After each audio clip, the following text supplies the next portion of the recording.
Haru, seorang ayah beri kejutan pada anaknya yang sedang bekerja. Beredar video memperlihatkan seorang pekerja restoran cepat saji dan sang pembeli secara drive-thru.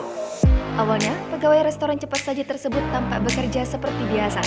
Pegawai tersebut hendak memberikan makanan pada pembelinya. Namun, tak disangka, pegawai restoran cepat saji tersebut kaget ketika tahu pembelinya ialah ayahnya sendiri.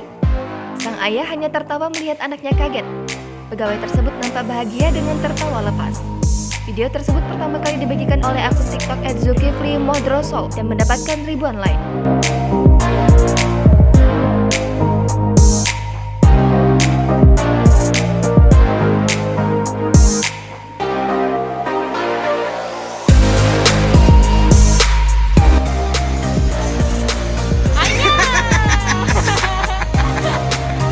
Janganlah.